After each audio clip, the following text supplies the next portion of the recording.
Baik, bismillahirrahmanirrahim. Assalamualaikum warahmatullahi wabarakatuh. Ketemu lagi di materi kimia dasar bersama saya Syarif Hamdani. Hari ini kita akan membahas tentang satu senyawa, satu pelarut, bukan pelarut, sebenarnya senyawa yang banyak sekali kita gunakan di laboratorium. Bisa saya katakan ini mungkin adalah zat yang salah satu zat wajib yang di laboratorium ya. Ini adalah asam klorida. Asam yang banyak kita gunakan dalam proses reaksi, dalam proses pekerjaan kimia atau mungkin pekerjaan-pekerjaan yang sifatnya laboratorium. Oke, di sini kita akan membahas tentang asam klorida, tapi sebetulnya pembahasan utama kita ada pada teori tentang atom, teori tentang molekul, dan teori tentang materi. Untuk itu kita mulai. Ya, bentuk dari HCl. HCl sendiri sebetulnya adalah suatu cairan yang kalau nanti Anda temukan di laboratorium itu ditemukan dalam botol-botol ya. Itu bentuknya adalah cairan yang disimpan di dalam botol kaca atau botol plastik. Tapi yang paling aman sebetulnya menggunakan botol kaca karena HCl termasuk senyawa yang berbahaya. Nanti kita bahas di belakang. Oke. Nah, sebetulnya kalau kita bicara tentang HCl, kita ketemu dengan dua atom. H dan Cl, hidrogen dan klorida. Oke. Kita kembali ke sistem berkala unsur. Di sini kita lihat bahwa hidrogen itu adalah unsur yang terdapat pada golongan 1A dan pada periode 1. Yang sudah kita bahas kemarin di kimia dasar, ini adalah unsur yang memiliki satu elektron pada kulit paling luar. Dan dia akan mencapai stabilitas kalau dia mendapatkan satu elektron dari senyawa yang lain. Dan hidrogen ini adalah satu unsur yang spesial. Kalau Anda lihat, perhatikan di gambar, itu di situ ada hidrogen itu berwarna biru, sementara unsur yang lain yang ke bawah, litium, natrium, kalium, dan seterusnya itu adalah berwarna pink atau merah.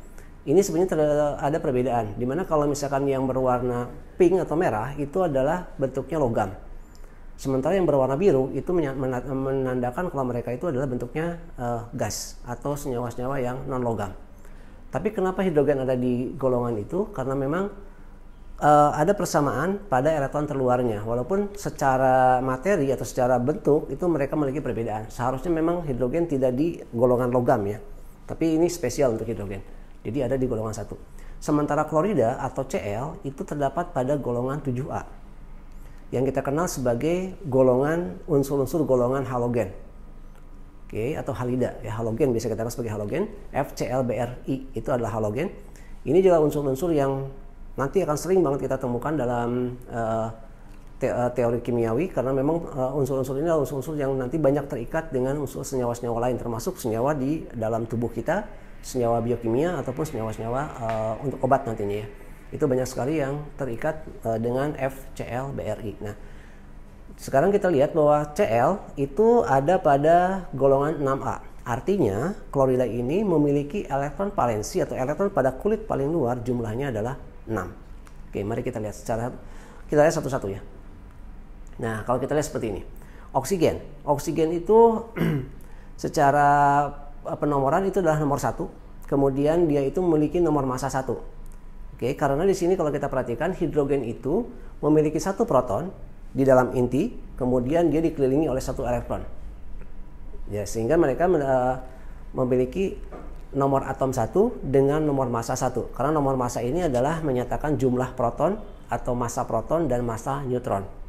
Oke, saya rasa ini sudah kita dibahas dulu di SMA ya. Kalau massa atom itu sebetulnya adalah berat dari atom. Dan di dalam atom itu ada elektron, ada proton, dan ada neutron. Tapi berat elektron itu sangat kecil sehingga diabaikan. Sehingga untuk menyatakan berat dari suatu atom itu dinyatakan dengan berat proton dan berat neutron. Oke ya. Dan hidrogen itu hanya memiliki satu proton untuk hidrogen 1. Sehingga dia massanya menjadi 1. Tetapi di alam nanti kita akan menemukan hidrogen ini ada 3 macam. Ada hidrogen 1,1 atau kita kenal sebagai hidrogen. Ini di gambar yang paling kanan. Kemudian ada deuterium, itu adalah hidrogen yang memiliki satu proton dan satu neutron. Ditulis secara notasi menjadi 2,1H. Itu menyatakan bahwa di situ ada nomor massanya 2 dan nomor atomnya 1. Oke. Dan satu lagi adalah tritium. Ini adalah hidrogen yang memiliki satu proton dan 2 neutron. Sehingga di sana ditulisnya menjadi 3,1H. 3 itu menyatakan nomor massanya 3. Tapi secara keseluruhan tetap semuanya sama bahwa hidrogen ini tetap memiliki satu proton dan satu elektron. Karena itu tetap digolongkan sebagai golongan 1A karena dia memiliki elektron pada kulit paling luar itu jumlahnya adalah 1. Sementara untuk klorida itu secara notasi 1735. 17 menyatakan nomor atom, menyatakan posisi dia di susunan berkala unsur di nomor 17, dan 35 menyatakan bobot molekulnya, bobot molekul dari klorida. Nah, kalau kita perhatikan klorida itu memiliki 17 elektron, dan kalau misalkan kita mengingat teori Bohr, di situ dipisah-pisah bahwa elektron itu terdapat pada kulit-kulit ya, ada kulit 1, 2, 3. Atau seringkali kita sebut sebagai kulit K, kulit L, kulit M, N, dan seterusnya. Nah, di sini di kulit terluar, kulit paling dalam atau kulit nomor 1 itu jumlah elektron maksimal 2. Lihat di gambar, jumlahnya 2. Kemudian di kulit yang kedua itu jumlahnya 8. Oke, jadi 2, 8. Nah, sisanya ada pada kulit paling luar, itu ada pada kulit yang ketiga. Kalau kita perhatikan di sini, di kulit paling luar, klorida itu memiliki 7 elektron. 7 elektron yang ada pada kulit ketiga. Karena jumlahnya 7, maka pola penulisannya pun jadi seperti di gambar. Ada 2 di atas, 2 di kanan, 2 di bawah, 1 di kiri. Jadi situ ada 1 elektron yang belum berpasangan. Oke, jadi inilah yang menyebabkan kemudian klorida menjadi unsur yang sangat reaktif. Karena sekarang dia kekurangan 1 elektron. Karena dia akan, untuk sekali lagi saya ingatkan, untuk mencapai stabilitas satu atom itu membutuhkan 8 elektron pada kulit terluar. Dan sekarang klorida punya 7. Jadi dia perlu 1 elektron untuk mencapai stabilitas. Oke, di sisi lain hidrogen memiliki 1 elektron, dan untuk mencapai stabilitas dia perlu 1 untuk mencapai aturan doblet menjadi 2 elektron. Oke. Nah, sehingga dengan demikian karena sekarang masing-masing hidrogen perlu 1, klorida perlu 1, kemudian mereka saling membentuk ikatan. Nah, ini yang kita sebut sebagai ikatan kovalen, yang menyebabkan terbentuknya suatu molekul HCl, di mana hidrogen memiliki 1 elektron pada kulit terluar dan Cl memiliki 7 elektron pada kulit terluar. Ini adalah penulisan berdasarkan penulisan Lewis ya. Oke, digambarkan seperti itu, pakai titik-titik. Nah, kemudian mereka saling mendekat, dan kemudian hidrogen memberikan elektron yang tadi tidak berpasangan, klorida pun sama, memberikan 1. Nah, sehingga kemudian mereka menggunakan elektron yang warna merah dan warna hitam itu digunakan bersama-sama, sehingga kemudian mereka membentuk ikatan yang kita kenal sebagai senyawa HCl. Oke. Jadi di sini kalau kita perhatikan, karena hidrogen adalah unsur non-logam, klorida juga unsur non-logam, kemudian mereka membentuk ikatan dengan cara saling memberikan elektron untuk digunakan bersama-sama, sehingga secara otomatis ikatan yang terbentuk dalam molekul HCl itu adalah ikatan kovalen, sama dengan air. Oke, jadi ikatan kovalen itu, saya ulangi, itu ikatan yang terbentuk antara dua unsur non-logam, dan kemudian mereka sama-sama memberikan 1 atau lebih elektron untuk digunakan bersama-sama. Jadi ini patungan ya, patungan. Sifatnya kalau kovalen itu patungan. Yang ini memberi kemudian digunakan bersama-sama. Itulah ikatan kovalen. Dan terbentuk antara unsur non-logam dengan unsur non-logam. Oke, itulah pola pembentukan molekul dari HCl. Nah, kalau misalnya kita sekarang melihat tentang PSCPR, tentang teori tolakan pasangan elektron. Kalau kita lihat di sini, karena Cl sendiri memiliki 4 elektron berpasangan, secara otomatis mereka akan saling bertolakan. Tapi karena di sini yang elektron ikatan cuma 1, ya otomatis tidak ada bentuk yang lain. Mereka hanya membentuk molekul linier HCl, lurus, tidak ada bentuk yang lain. Walaupun ada PSPR, tetap aja ini dihitungnya adalah antara H dan Cl. Bentuknya adalah linier. Tapi ada hal menarik di sini yang perlu kita perhatikan, bahwa klorida itu memiliki 3 pasang elektron bebas. Kita lihat di gambar, ada 3 pasang elektron bebas. Nah, ini adalah suatu hal yang perlu kita pahami, bahwa suatu atom apabila dia memiliki banyak pasangan elektron bebas, itu menyebabkan dia memiliki kemampuan untuk menarik elektron dari tetangganya. Oke, saya ulangi ya. Suatu atom yang memiliki pasangan elektron bebas makin banyak, itu akan cenderung memiliki sifat menarik elektron dari tetangganya. Seperti dilihat di gambar yang bawah, itu di sana ada HCl. Nah, itu ada panah, kemudian diperlihatkan di situ panahnya lebih banyak ke arah Cl. Itu artinya bahwa di situ terjadi tarikan elektron. Sehingga logikanya begini. Jadi kalau misalkan saya gambarkan, sebentar gimana ya? Gambarkan bahwa ini adalah Cl. Maaf, kelihatan? Oke, nggak kelihatan. Ini adalah Cl, di sini adalah hidrogen di sini. Nah, kemudian ikatan tuh kalau misalkan ini ada dua unsur, atau mungkin saya pakai dua benda ya, maaf supaya kelihatan. Nah, kalau ini misalnya adalah Cl, ini adalah hidrogen. Kalau misalkan secara logika harusnya ikatan yang terbentuk antara HCl, dua elektron ikatan itu ada di tengah-tengah. Logikanya begitu kan ya? Karena H memberi 1, Cl memberi 1. Logikanya di tengah-tengah si elektron ikatan itu. Tapi realitanya karena Cl ini memiliki sifat menarik elektron yang sangat kuat, maka si pasangan elektron ikatan ini akan bergeser ke arah Cl. Sehingga menyebabkan sekarang hidrogen bermuatan lebih positif, seperti di gambar yang bawah. Itu cenderung bermuatan positif. Sementara Cl sendiri karena dia sekarang memiliki lebih banyak elektron bergeser ke arah dia, otomatis Cl ini sekarang bermuatan lebih lebih negatif. Oke ya. Saya ulangi mungkin supaya lebih jelas. Saya ulangi, ini adalah hidrogen. Saya gambarkan ini hidrogen yang kecil. Ini adalah Cl. Nah, mereka saling memberikan satu elektron dan kemudian mereka memberikan pasangan, gitu ya. Memberikan ada elektron, pasangan elektron ikatan di tengah-tengah. Logikanya harus di tengah-tengah. Tapi realitanya ini ditarik oleh ke arah Cl.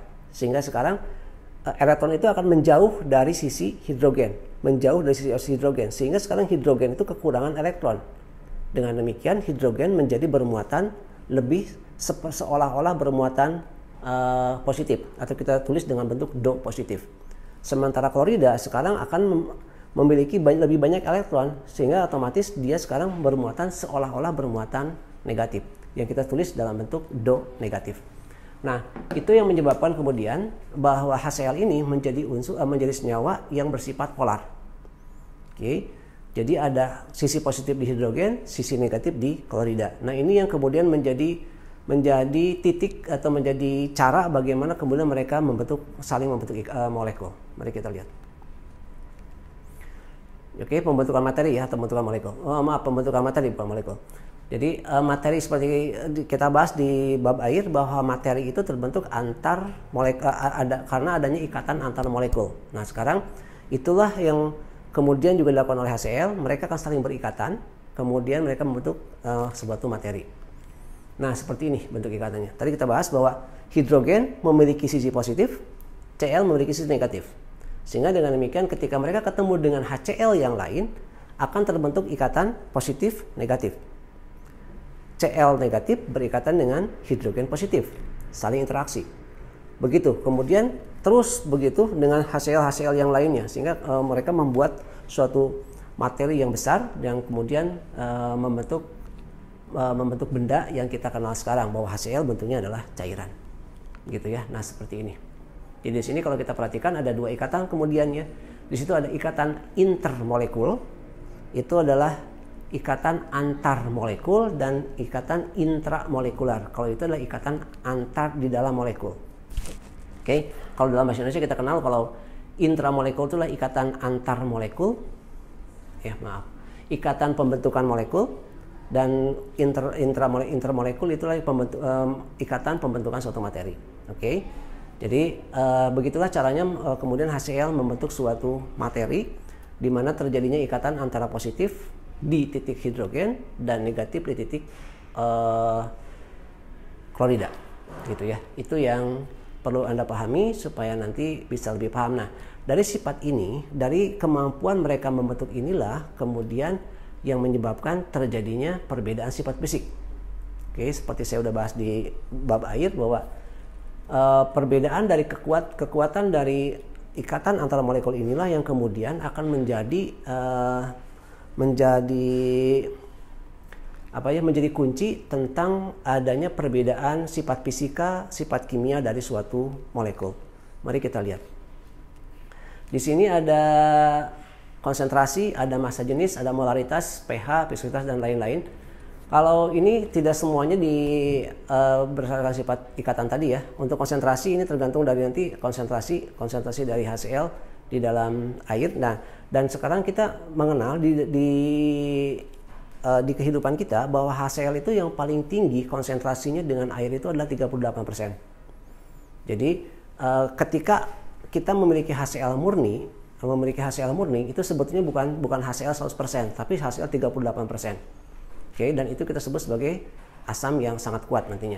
Kemudian nanti kalau dalam kebutuhan kita akan encerkan terus. Tapi asam pekat itu adalah asam yang merupakan konsentrasi HCl-nya adalah 38%. Kemudian itu juga ada hubungan nanti ya, hubungan kenapa HCl itu maksimalnya 38%. Itu juga ada hubungan dengan kekuatan, bagaimana kekuatan antara molekul, ikatan antara molekul HCl, dan kemudian ada interaksi dengan air. Kemudian untuk massa jenis, ini adalah massa jenis, ini berdasarkan pada perbedaan konsentrasi, ini harus dihitung, ada perhitungannya di laboratorium. Molaritas, ini molaritas. Nah, ini juga hal penting yang perlu sedikit kita bahas, bahwa molaritas dari HCl itu kalau kita lihat di beda konsentrasi itu beda molaritas. Untuk yang paling tinggi di 38% itu molaritasnya di angka 12,39. Ya, sementara untuk pH, nah ini juga perlu dipahami bahwa pH suatu larutan itu biasanya kita kenal dari angka 1 sampai angka 14. Tapi di HCl ini munculnya minus. Ya, minus karena perhitungan pH itu kan sebetulnya adalah konsentrasi H+ dalam air. Sementara di sini hidrogen dalam bentuk ion dalam HCl 10% itu tidak ada. Tidak bisa dihitung, sehingga munculnya adalah minus. Jadi nanti hati-hati ketika Anda bekerja dengan HCl, karena HCl pekat itu tidak memiliki tingkat keasaman, dan itu otomatis berbahaya ya. Karena kalau untuk yang pH 1 itu artinya adalah HCl dalam konsentrasi 0,1 molar. Kalau itu kan di 2,87 molar. Jadi artinya dia tidak memiliki pH. Bisa kita anggap bahwa ini sebenarnya tidak memiliki nilai pH ya. Tidak boleh Anda nanti mengukur keasaman HCl dengan menggunakan pH meter. Itu nggak boleh. Karena kalau misalkan begitu Anda akan merusak pH meternya. Oke. Viskositas, spesies panas, titik uap, titik didih sudah saya jelaskan kemarin tentang masalah sifat fisika ini. Titik tekanan uap, titik didih, titik cair itu nanti akan berhubungan dengan seberapa besar energi yang dibutuhkan untuk memecah ikatan antar molekul atau menguatkan ikatan antar molekul gitu ya. Jadi pada dasarnya ikatan antar molekul HCl itu berbeda dengan air, sehingga menyebabkan terjadinya perbedaan titik didih. Contoh, saya berikan contoh di yang 38% HCl, berarti artinya HCl ini kita anggap sebagai HCl murni. Di situ titik didihnya itu di 48 derajat Celcius. Artinya 48 derajat Celcius itu bisa menyebabkan HCl itu saling terpecah ikatan antara molekulnya. Artinya ikatan antara molekul HCl itu lebih lemah dibandingkan dengan ikatan antara molekul air. Oke ya. Itu yang menyebabkan perbedaan sifat fisik dari setiap molekul. Oke. Secara sifat kimia, HCl itu digolongkan sebagai asam kuat. Kemudian dia digolongkan sebagai senyawa polar. Kemudian dia juga sangat reaktif terhadap logam dan sifatnya korosif. Oke. Nah, asam kuat itu, untuk asam kuat saya akan bahas di slide berikutnya. Untuk polaritas sudah kita bahas tadi ya, polaritas karena dia memiliki perbedaan antara muatan positif dan negatif, sehingga ada polaritas di situ. Kemudian HCl juga reaktif terhadap logam. Karena sifat HCl adalah merupakan unsur yang sangat reaktif, Cl itu sangat reaktif, sehingga menyebabkan atau memungkinkan mereka nanti bisa berikatan dengan logam. Nanti akan kita bahas pembahasannya di materi berikutnya tentang NaCl. Korosif itu artinya dia bisa menarik air ya, korosif itu. Dan karena HCl itu sifatnya tadi sangat polar, positif negatifnya, dia memungkinkan sebetulnya HCl ini untuk menarik air, sehingga sifatnya menjadi korosif. Dan kemudian ini korosif lebih dekat nanti di aplikasinya ke karat ya sebetulnya, tapi sebetulnya korosif itu adalah menarik air. Oke, saya akan bahas tentang asam kuat sekaligus bahas asam kuat sini ya. Asam dikenal ada dua hal. Pertama ada asam kuat dan asam lemah. Asam kuat itu adalah asam yang terhidrolisis secara sempurna. Artinya hidrolisis itu artinya adalah antara atom hidrogen dengan atom Cl itu bagaimana terpisahnya ketika mereka dimasukkan ke dalam air. Kita bicara tentang Arrhenius dulu ya. Nah, ini di gambar diperlihatkan bahwa ketika HCl dimasukkan ke dalam air, itu akan terjadi unsur hidrogen dan unsur hidrogen dalam HCl itu saling terpecah, terpisah. Di mana unsur hidrogen nantinya akan diikat oleh H2O, membentuk H3O positif. Sementara si Cl-nya sendiri akan melayang-layang sendirian. Dan di sini artinya sudah tidak ada lagi ikatan antara H dan Cl, atau tidak ada lagi HCl di dalam larutan air. Nah, ini yang menyebabkan kemudian HCl dikategorikan sebagai asam kuat. Oke, karena mereka terdisosiasi atau terhidrolisis secara sempurna. Oke, maaf, hidrolisis ya. Oke. Sementara asam lemah itu adalah asam yang mengalami pemecahan secara sebagian. Jadi artinya ketika suatu asam dimasukkan ke dalam air, maka di dalam air itu akan ada unsur H-nya, ada unsur selain H-nya, dan ada unsur molekul utuhnya. Oke, itu yang kita kenal sebagai asam lemah. Ini maaf, sebenarnya bukan hidrolisis, harusnya adalah terdisosiasi ya. Maaf, asam yang terdisosiasi secara sempurna dan asam yang terdisosiasi sebagian. Maaf, saya salah ketik untuk di slide-nya. Oke, nah di alam kita mengenal banyak jenis asam kuat dan asam lemah, tapi secara umum seperti ini yang perlu Anda hafal. Asam kuat yang banyak di laboratorium itu sebetulnya ada mungkin 7, tapi yang paling umum kita gunakan ada 6. Ini tolong dihafal ya. Pertama adalah asam klorida HCl, yang kedua asam nitrat HNO3, kemudian ada asam hidroklorik HClO3, kemudian asam perklorat, asam klorat, dan nanti ada asam sulfat ini. Tidak masuk di sini, harusnya ada asam sulfat ya. Ada sulfat. Yang paling sering kita gunakan tuh ada 3. Pertama adalah HCl, HNO3, dan H2SO4. Untuk HI, HClO4, dan HClO3 itu agak jarang kita gunakan, walaupun beberapa kadang-kadang kita gunakan itu di laboratorium. Sementara untuk asam lemah itu bisa Anda sebutkan begini deh, asam lemah itu adalah asam-asam selain asam kuat gitu ya. Jumlahnya sangat luar biasa banyak, tapi secara umum yang di laboratorium juga tidak banyak.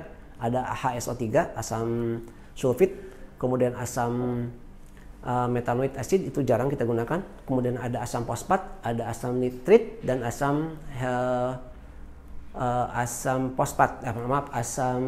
klorida HF. Itu adalah asam-asam sifatnya asam lemah. Jadi ini perlu Anda pahami dan perlu Anda hafal, karena ini akan sering Anda gunakan di laboratorium ya. Jangan sampai Anda salah, karena handlingnya beda. Oke.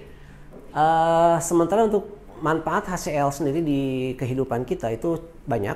Pertama, HCl itu kita temukan di dalam lambung kita, di lambung, karena HCl itu berfungsi sebagai penghancur makanan ya.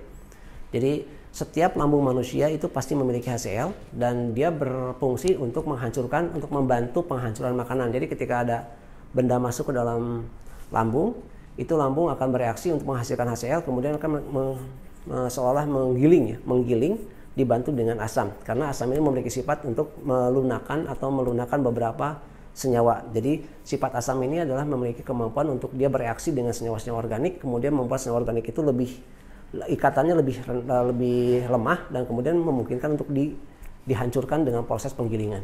Itu fungsi HCl dalam tubuh kita. Dan itu, tapi sekaligus itu juga jadi masalah ketika nanti ada orang-orang yang jumlah HCl dalam lambungnya berlebih.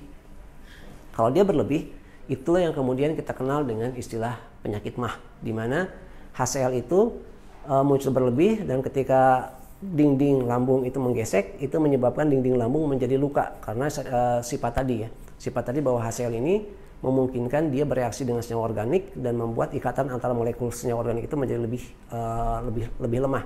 Dan kalau di lambung, otomatis akan membuat lambung menjadi luka, dan itu juga sifat dari korosif tadi ya, dari si HCl. Nah, penggunaan yang lain itu banyak digunakan dalam berbagai macam senyawa, termasuk PVC ini adalah plastik, polimer, bisphenol A, polikarbonat, obat-obatan, dan lain-lain. Penggunaannya luar biasa. Saya tidak bisa sebutkan detail ya, karena HCl itu hampir ada di setiap senyawa, banyak sekali ada. Kita mulai dari senyawa-senyawa yang sifatnya organik ataupun anorganik. HCl senyawanya yang banyak digunakan. Kemudian juga digunakan juga dalam berbagai macam produksi di industri, termasuk produksi untuk berbagai senyawa anorganik. Jadi ini seperti saya katakan tadi, ini termasuk salah satu senyawa yang paling penting kita pahami juga, karena paling banyak digunakan di industri-industri baik itu industri obat ataupun industri non obat. Oke, dan satu hal yang perlu dicatat, tolong hati-hati terhadap HCl. Di sini di data ada 10% sampai 25% itu bisa menyebabkan gangguan pada kulit dan menyebabkan gangguan pada mata. Kemudian di atas 10% itu bisa menyebabkan iritasi pernapasan. Sementara yang lebih tinggi lagi itu bisa menyebabkan luka bakar kulit yang parah dan kerusakan mata. Ini adalah salah satu sifat dari asam kuat. Jadi asam kuat tidak bisa diperlakukan seperti cairan biasa, karena sifatnya dia memiliki kemampuan untuk korosif, mengikis, dan itu sangat-sangat berbahaya. Ditambah lagi kalau misalnya Anda bekerja dengan HCl pekat yang kemurniannya tinggi, itu kalau misalkan Anda perhatikan nanti, itu dia tuh mengeluarkan gas berwarna hijau ya, hijau ke kuning-kuningan. Itu adalah senyawa dari Cl2, klorida. Itu termasuk gas yang berbahaya. Kalau misalkan masuk ke dalam sistem pernapasan kita, bisa menyebabkan terjadinya masalah dengan paru-paru kita. Jadi Anda harus hati-hati ketika bekerja dengan asam kuat. Anda harus selalu bekerja di dalam ruang asam, karena yang tadi untuk menghindari bahaya dari gas yang dikeluarkan oleh asam kuat tersebut. Dan untuk pekerjaan itu pun Anda harus hati-hati juga, tidak boleh sampai kena ke permukaan tubuh kita, ke kulit, karena bisa menyebabkan terjadinya seperti luka bakar ya, seperti itu sifat korosif. Jadi seolah-olah bagian air yang ada pada permukaan kulit kita bereaksi dengan mereka, menyebabkan seolah ditarik ya, seperti ditarik. Itu yang harus diperhatikan. Tapi tidak perlu juga menjadi takut ya, karena kita bekerja di laboratorium, kalau tahu ilmunya, tahu caranya, itu insya Allah tidak bermasalah. Oke, dan terakhir ini ikatan dengan senyawa lain. Saya pakai air sebagai contohnya, ini karena yang sudah kita bahas kemarin. Sifat air dan sifat HCl sama, mereka sama-sama polar, menyebabkan mereka bisa saling bereaksi, saling bersatu ya. Seperti dilihat di reaksi itu, di situ unsur hidrogen yang terdapat pada Cl itu kemudian akan berikatan dengan pasangan elektron bebas dari air. Diikat sehingga mereka akan kemudian menyebabkan terbentuknya hidronium ion atau H3O. Sementara Cl sendiri itu adalah unsur atau ion yang relatif stabil, sehingga mereka bisa dengan bebas berada pada bentuk larutan, tapi dalam bentuk larutan. Jadi Cl berubah menjadi ion atau bentuk anion, dan dia menjadi stabil ketika berada dalam larutan air. Dan itu yang terjadi di dalam ikatan antara air dengan HCl. Itu terjadi juga dengan senyawa-senyawa lain kalau misalkan sifatnya sama-sama polar. Jadi HCl memungkinkan untuk saling bercampur dengan air karena mereka memiliki sifat yang sama, itu adalah polar. Oke, selesai segitu dulu untuk materi kita hari ini. Mudah-mudahan bisa Anda pahami. Nanti kita akan diskusikan lebih lanjut tentang sifat HCl ini di kuliah kita. Terima kasih atas perhatiannya. Assalamualaikum warahmatullahi wabarakatuh.